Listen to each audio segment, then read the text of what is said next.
नमस्कार. आज मी प्राध्यापक MP तथा मधु पाटील सरांच्या आस्वाद समीक्षा मधु मंगेश कर्णिक साहित्य या पुस्तकातील मधु मंगेश कर्णिक यांच्या कथेतील वेचलेल्या कथानायिका या प्रकरणाच्या मी पाडलेल्या 10 भागांपैकी दुसरा भाग वाचतोय. या भागात रुद्राक्षमधील गुणवतीबद्दल लिहिलेलं आहे. रुद्राक्षमधील गुणवती. रुद्राक्ष कथेची नायिका गुणवती एक ध्येयवेडा, झुंजार, विलक्षण बुद्धिमान कार्यकर्ता शंभूराव याच्या जीवनात आलेली गुणवती. हा शंभूराव म्हणजे समाजवाद, मार्क्सवाद या विचाराने कृतिशील झालेला. कॉलेज अर्धवट सोडून सामाजिक निराजकीय क्षेत्रात पूर्ण वेळ कार्यकर्ता म्हणून जीवन अर्पण केलेला.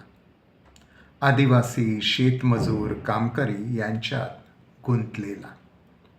42च्या चळवळीपासून आणीबाणी विरोधापर्यंतच्या संघर्षात अनेकदा तुरुंगात गेलेला. ब्रिटिश सरकार आणि आत्ता स्वकीयांचे सरकार यांच्याकडून मार खात आलेला. आणि अशाच आंदोलनमय दिवसात त्याच्या जीवनात आलेली गुणवती, तीही एक समाजवादी कार्यकर्ती, सारे आयुष्य देशाला अर्पण करण्याच्या वेळाने समाज प्रवाहात स्वतःला झोकून दिलेली एक झपाटलेली बाई. कुठल्या तरी आंदोलनात ती शंभूरावांच्या निकट आली आणि त्यांची जीवाभावाची मैत्रीण बनली. कथेतील सहनायिका शंभूरावांची पत्नी सीता त्यांच्या संघर्षमय विचारांशी, कृतिशीलतेशी एकरूप होऊनच पत्नीपदी आलेली.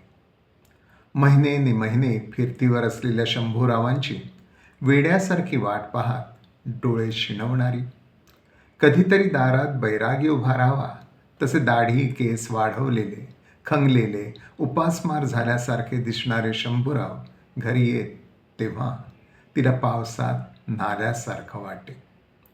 पण 4-8 दिवसात कुठेतरी भूमिहीन शेतमजूर व जमीन मालक यांचा संघर्ष झाल्याचे समजताच तेथे अंगावरच्या शर्ट लेंग्यानिशी ते धावून जात आणि मग सीतेचा चुलीवरचा स्वयंपाकही तसाच राहील. सीता हताश होऊन त्यांच्या पाठमोऱ्या आकृतीकडे पाहत राहील. शंभूरावांच्या संघर्षमय कार्यात सहभागी झालेल्या गुणवतीबद्दल शंभूरावांच्या पत्नीच्या सीतेच्या प्रतिक्रिया काय? प्रथम सीतेला यात काही सुद्धा वावगे वाटले नव्हते. पण एकदा कोणीतरी चुगलखोर सवंग मनाचा कार्यकर्ता पुटपुटला, शंभूरावांचे का आडावे? ते खुशाल महिना घराबाहेर राहिले तरी त्यांना हवेच ते. गुणवतीसारखी मैत्रीण 24 तास सोबतीला असते ना. आणि मग सीतेच्या मनाने कधी नव्हे तो पेट घेतला होता. पण दौऱ्याहून थकून भागून परत आलेल्या शंभूरावांचे निर्मळ डोके आणि लहान मुलासारखा निरागस चेहरा पाहून तिला भरते यायचे ते केवळ प्रेमाचे. पण शंभूराव पुन्हा दौऱ्यावर गेले की तिच्या मनाची तगमग होई, मनावर ठिणगी पडे नि ती आतल्या आत धुमसत राही.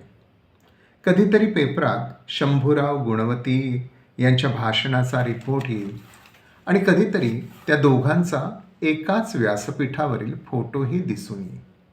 त्यावेळी तिच्या काळजात एक सुई टोचे. पण आपल्या नवऱ्यासारखी छिणलेली, थकलेली, भागलेली आणि दुर्बळ समाजातील दीनदुबळ्यांच्या खस्ताखान्यात लाकडासारखी सुकलेली गुणवती आठवताच तिला भडभडून येईल. असं ते गुणवतीचं शंभूरावांबरोबरचं नातं सीतेच्या मनात अनुकूल प्रतिकूल भाव निर्माण करणारं. दिवस रात्र खेड्यापाड्यातील आदिवासी, शेतमजूर आदींसाठी जीवन अर्पण करणारा तो पुरुष कार्यकर्ता आणि तशीच ती स्त्री कार्यकर्ती यांचं परस्पर मैत्रीतलं नातं कसं असतं? गुणवतीनं सांगितलेली एक आठवण. एका हिवाळ्यात दौऱ्यावर असताना मराठवाड्यातील एका खेड्यात रात्र पडली. सभा आटोपून निघाले असताना एका कार्यकर्त्यानं त्या रात्री तिथेच मुक्काम करून सकाळी निघावे असे सुचवले. पुढले तिचे निवेदन. पण शंभूरावांचा मुक्काम शेजारच्याच खेड्यात होता हे मला ठाऊक होतं. वाटत होतं त्यांना भेटावं. ते रात्री तिथल्या डाक बंगल्यात मुक्काम करणार आहेत हे मला ठाऊक होतं. त्यांची ओढ त्या दिवशी मनात एवढी उत्कट झाली की कसेही करून त्यांना भेटायचे हा एकच विचार माझ्या मनात जागा होता. त्या कडक थंडीतील तिन्ही सांजा ते उतरले होते त्या डाक बंगल्यात मी पोचले. उतारूंसाठी एकच दालन होते. त्या अवेळी मला समोर उभे राहिलेली पाहून ते किती दचकले. संवाद असा, गुणवती तू तू इथं कशी यावे? आले तुम्हाला भेटायला. तुम्हाला फक्त कार्यकर्त्यांनी आणि अडलेल्यानेच भेटावे असे आहे का? तसं नाही ग, पण आणखी कोण आहे बरोबर? कोणी नाही, तुमच्याच मागावर होते मी. त्यांच्या खुर्चीपाशी जाऊन ती उभी राहिली. बरे झालेस तू आलीस गुणवती, आपण आत्ताच निघूया. कुठं? परत शहरात? मुक्कामाला आपापल्या घरीच जाऊ. तू आलीस बरे झाले. बोलत बोलत सोबतीने जाऊ हायवेपर्यंत. इथून 4 मैलावर हायवे आहे. माझ्याजवळ बॅटरी आहे. हायवेवर एखादी ST किंवा ट्रक मिळेल आपल्याला. मला विलक्षण संताप आला. तुमच्याबरोबर काळोखातून ठेचाळत हायवेपर्यंत 4 मैलाचा प्रवास चालत करण्यासाठी मी इथवर आले का? कसे कळत नाही तुम्हाला? हो, एखाद्या निवांत एकाकी डाक बंगल्यात आपण होऊन एक तरुणी तुमच्याबरोबर मुक्काम करू इच्छिते. याचा सरळ अर्थ एवढी वर्षे पुरुष म्हणून जगूनही तुम्हाला कळू नये. असे मनाशीच बोलत मी जणू निर्लज्जासारखे त्यांना म्हणाले, काही नको एवढ्या रात्री बाहेर पडायला. आज रात्री इथेच राहू. मी पण इथंच झोपेन. गुणवती, इथं फक्त एकाच माणसाची सोय होण्यासारखी आहे. अगं, अंथरूण अपुरं आहे. मला चालेल. मी इथं आराम खुर्चीत बसून रात्र काढीन. तुम्ही आज झोपा. तू आज झोप, मी बाहेर झोपतो. तुम्हाला थंडी नाही वाजणार? कार्यकर्त्यांना कसली थंडीनी पाऊस गुणवती? शंभूरावांनी प्रथमच तिच्या डोळ्यात सरळ पाहत असे विचारले तशी गुणवती त्यांच्या निकट आली. तिचा ऊर धपापू लागला. तिच्या नाकपुड्यांतून उष्ण उष्ण उच्छ्वास निघाले. क्षणार्धात तिचे सारे शरीर त्या काजव्यांनी बहरलेल्या काळोखात, बोचऱ्या थंडीत आणि एकाग्र निरवतेत उकळून निघाले. आकस्मिकपणे तिने शंभूरावांचा हात हातात घेतला आणि घट्ट दाबला आणि अस्फुट स्वरात पुटपुटली, शंभूराव. आणि तो त्यांचा राकट हात तिने आपल्या छातीशी घट्ट धरला. अगतिकचा एक हुंदका तिच्या तोंडून बाहेर पडला. काही कळते न कळते तोच ती शंभूरावांच्या खांद्यावर विकलपणे मस्तक ठेवून स्पुंदू लागली. बस एवढेच. पण या आठवणीने एक स्त्री म्हणून तिच्या मनातल्या मनातले अस्फुट भावस्पंदन असं. तुम्ही आणि मी केवळ पार्टी फ्रेंड्स, सहकारी.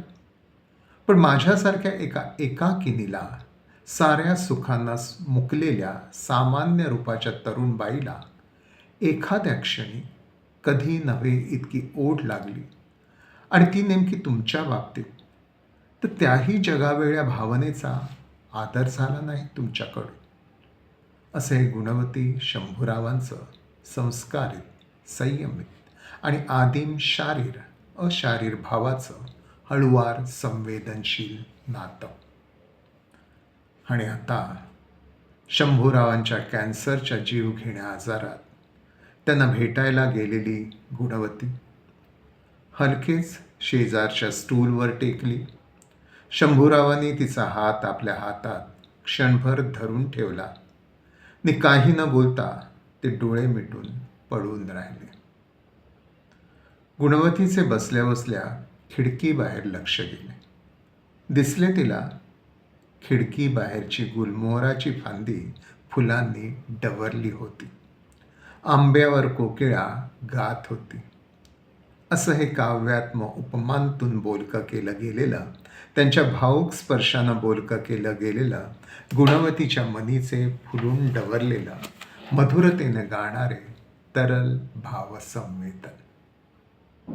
शेवटी शंभूरावांना ऑपरेशन थिएटरमध्ये नेल्यापासून खुर्चीत पांगळ्यागत बसून एक एक रुद्राक्षमणी सरकवीत त्याबरोबर एक एक नामस्मरण करणारी त्यांची धर्मपत्नी सीता ऑपरेशन यशस्वी झाले हे कळताच हातातली रुद्राक्षमाळ खुर्चीवर टाकून पुनर्जन्म झालेल्या शंभूरावांना भेटण्यासाठी लगबगीने धावत जाते. आणि शंभूरावांना ऑपरेशन थिएटरमध्ये नेल्यापासून जयप्रकाशांची तुरुंगातली डायरी स्वगत छातीशी घेऊन भिंतीशी खिळून काष्ठ पुतळ्यासारखी उभी असलेली गुणवती.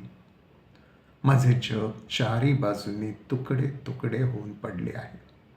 या डायरीतील त्या वाक्यासारखे शंभूरावांचे आपले भावजीवन असेच शतशः विदीर्ण होऊन इतस्ततः विखुरले आहे अशा भावमग्नतेत गेलेली गुणवती. सीतेच्या हातातले स्वगतासारखे रुद्रमणी, त्यांची न हलणारी स्थिर माळ, त्या खुर्चीवर एखाद्या व्रतस्थ योग्यासारखी कुणाची तरी वाट पाहत निमूट पडली होती. जेपींच्या दैनंदिनीतील करुण शब्दांच्या धाग्याने ओलेले ते स्वगत, रुद्राक्षांचे मणी सुटे होऊन गुणवतीच्या जीवनाभोवती अखंड फिरत होते. पुनर्जन्म झालेल्या शंभूरावांबरोबर व्रतस्थ योग्यासारखे वाट पाहणारे गुणवतीचे भविष्यकालीन जीवन बोलक्या काव्यात्म उपमांतूनच बोलके केले आहे.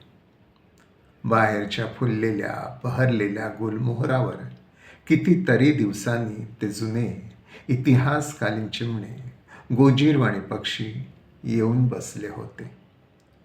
स्त्री पुरुषांमधले संस्कारित, संयमित, अशारीर आणि आदिम शारीर स्पर्शित असे संमिश्र भावजीवन चित्रण करणे हे कर्णिकांच्या अनेक कथातून जे दिसते त्याचे दर्शन या कथेतल्या गुणवती शंभूराव यांच्या तशाच संमिश्र भावजीवनाच्या नात्यातून रसिकांच्या संवेदनांना हळुवारपणे बिलगत असते. इथे हा गुणवतीचा भाग संपवतो. धन्यवाद.